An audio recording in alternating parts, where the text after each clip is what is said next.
What's up, guys? My name's Derek, and welcome back to the Sundown Audio unofficial YouTube channel.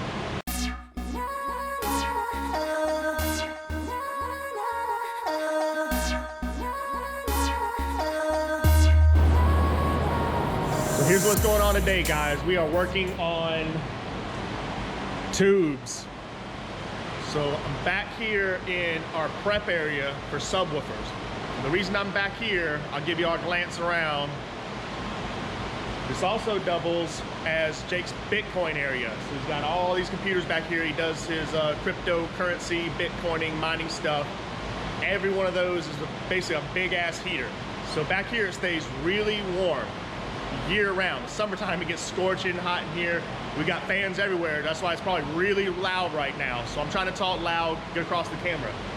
But because of that temperature back here, I came back, I got tubes set up.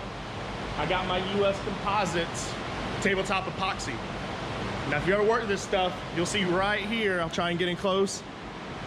There are temperature warnings everywhere. It's on the bottles, it's on the website, it's in the instructions that come with it. Make sure and work with this stuff between 75 and 80 degrees. So that's why I'm back here in the warm weather, trying to keep this stuff warm. I put the stuff in my office where I've got the heat blasting all night, keep all my bottles good and warm. Brought the tubes back here so they could all be warmed up, so everything's already acclimated, is the term that US Composites like to use. Everything's already acclimated to the temperature, everything's warm, everything's ready to go. So I've got all my supplies. I made a trip to the store several nights ago, picked up various mixing buckets, big ones, little ones. I got all kinds of different sizes for whatever I need, because I still got some more two-part foam stuff to do as well. I can always use this somewhere. I got my mixing buckets, I got mixing sticks, I've got a drill, mixer, we got gloves, because this stuff will make a mess. It gets everywhere. So I'm wearing old clothes. You'll see my clothes got stuff on them already from messing with other things. Be prepared to get messy when working this stuff. So basically this is what I'm gonna do. I'm gonna mix up a gallon at a time. They recommend don't mix up more than a gallon at a time, because this stuff takes a lot of time to thoroughly mix. Mix up a gallon at a time. Hit it with a drill. You got to go for several minutes. Very, very important. Make sure you get this stuff mixed well. It honestly takes several minutes to get it mixed thoroughly. Don't try and cut corners. Don't try and take shortcuts. Take your time with this stuff to get it mixed properly, or else it is not going to set and cure properly. Be very careful with the weather. That's why I told you I'm back here. But that's it. I'm gonna set this camera up, start a working time lapse for y'all so y'all can see some live action footage. I'm gonna get the mixing and pouring. Again, I'm gonna mix a gallon at a time, try and equal it up, pour it a little bit in quarters of all 4 tubes, pour it in there. You got a good bit of working time with this stuff. As a matter of fact, see if I can get in close so y'all see this label. 35-minute working time. So unlike the 2-part foam that I use that has about a 45-second working time where you gotta be able to mix it and pour it super fast, you get a ton of working time with this stuff. 35 minutes is a bunch of time. Plenty for me to mix it up properly, pour it in the tubes, get in here with my brushes, spread it all around. So let me set this camera up, get to work for you guys.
right, guys, so that's my first coat, or what we're gonna call it, sealing coat.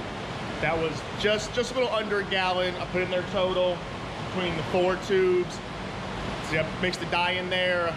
Seemed like a little cool action when I dropped the dye in, hit that with the mixing drill, and watch that spiral out. Let me know what you think about that in the comments. Was that cool? Either way, it's been right at exactly 35 minutes, which is the listed working time on this stuff. I don't know if y'all can tell in the time lapse, right there at the end on that one tube, it started getting really thick on me. And just working like crazy, trying to spread it around. So I'll give you all a glimpse. It's all spread around as much as possible in there. I just kept going tube by tube. Right now it's just sitting, chilling, doing a little last minute self-leveling there on the bottom while it cures.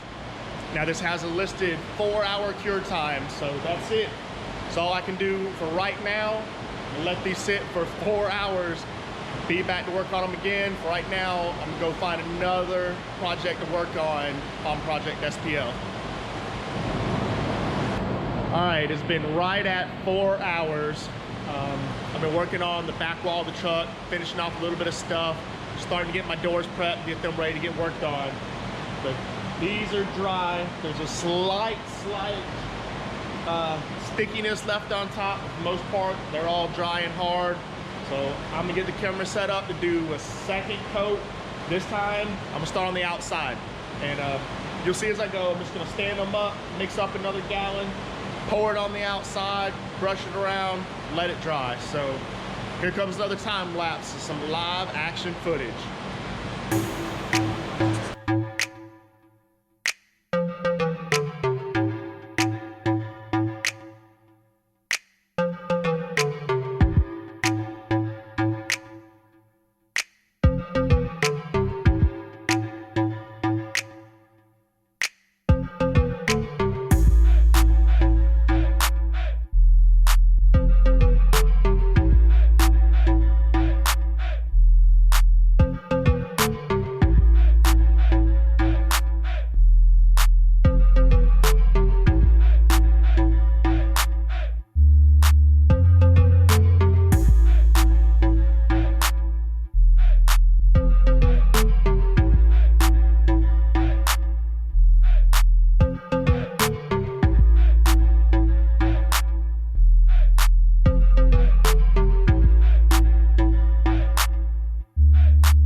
All right, there we go. Heavy coat on the outside. That's it. They're coated pretty thick. You see, I gave up on the brush. It's like, man, it's taking too long brushing around. Said, screw it, dove in, hands on, smeared it around. Just dump it on there and smear it. The reason I put the plastic down is because this is gonna harden on the plastic. I didn't want it to dry and harden to the wood pallets I got them stacked up on. So I put the plastic underneath them. They harden to the plastic, no problem. It'll tear right off, rip right off. The face of these is gonna get sanded anyway. So I want a nice, smooth face for the subs to mount to. So the face I'm not so much worried about. That's why they can sit face down like this. If they can get it a little bit messed up, I would go back, sand that anyway. The rest of the tubes, I'm not so worried about sanding. They can stay rough, just like they are, not perfect. They're gonna be okay.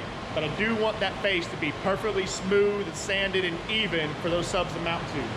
But that's it. I'm gonna leave these sit. Another 4-hour cure time. 4 more hours. I'm gonna be back.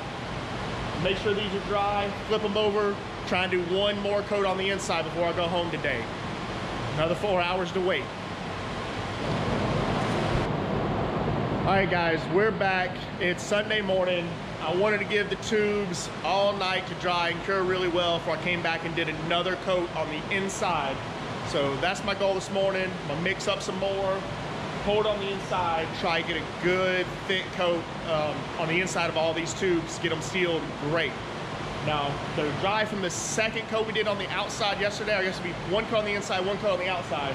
I want to show y'all how this stuff came out. Other than them being dirty, there's no buffing, no polishing, nothing fancy going on here. That's just tabletop epoxy. I put a short video up over the weekend on my Instagram showing what it looked like, and then you hit it with a torch. And when you hit the stuff with a torch, it just kind of melts everything away. It gives you just a nice, beautiful finish on there. But unfortunately, that's the back of the tubes. No one will ever see it. Once these things get mounted, that part just disappears. It'll hide in the box. But I plan on using the same epoxy inside of the enclosure when everything's said and done, when the loading wall is built. So praying, yeah, I can get that same beautiful finish all over the inside of that enclosure when it's all done. But right now, I'll set this camera up, let it do some more time-lapse action footage.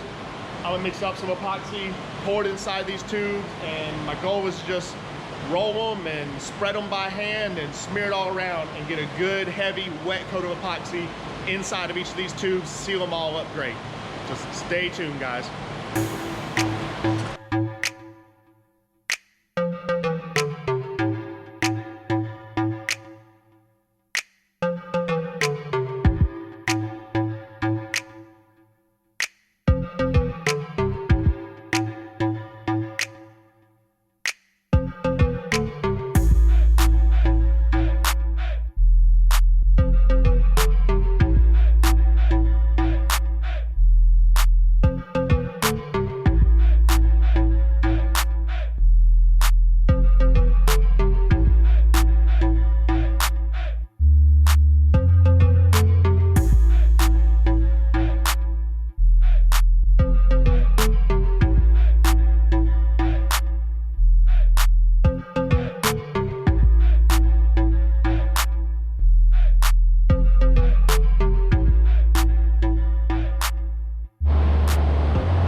That was about 30 minutes straight from the time I started pouring till now to when I've stopped. 30 minutes of pouring and rotating tubes, just letting that stuff just self-level all the way around. A lot of work.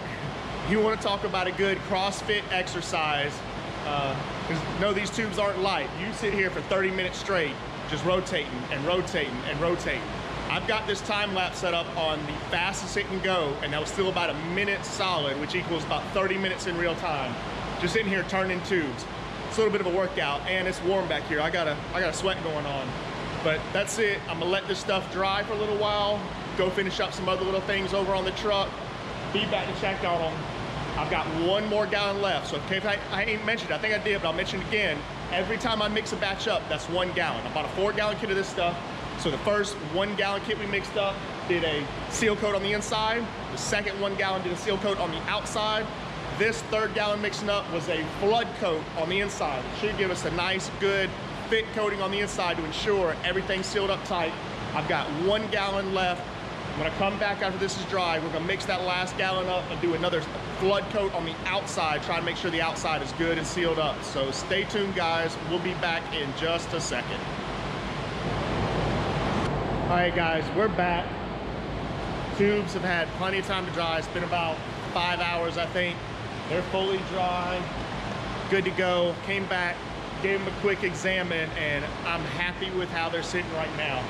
Looking at them on the inside, I'm happy with the coverage. I'm happy how sealed they appear to be. So I'm gonna go ahead and call it quits. I think the outside has a good enough coat, but the inside's very sealed. That's the main purpose of doing all this. So that's it. I'm gonna go ahead and wrap this up with this portion of what I'm doing with the tubes, as far as putting the epoxy on them, getting them sealed up good. My next step's gonna be taking these over back to the wood shop area, getting our belt sander, hitting these on the faces, getting these imperfections smoothed out where it has some epoxy built up on them. So I'm gonna give these a good once over with the belt sander, probably hit them on the outside. Maybe after I hit them on the outside, I'll come back and do another coat. I don't know, but for right now, I'm happy with how the inside is. So I'm gonna go ahead and stop this video here. So guys, if you got any questions about what's going on, any comments, you know, throw it in here on the comments. Let me know what you think. And remember, if you like what we're doing on the channel, click that thumbs up button, give us a like, subscribe, share with all your friends, and until next time, we will see y'all then.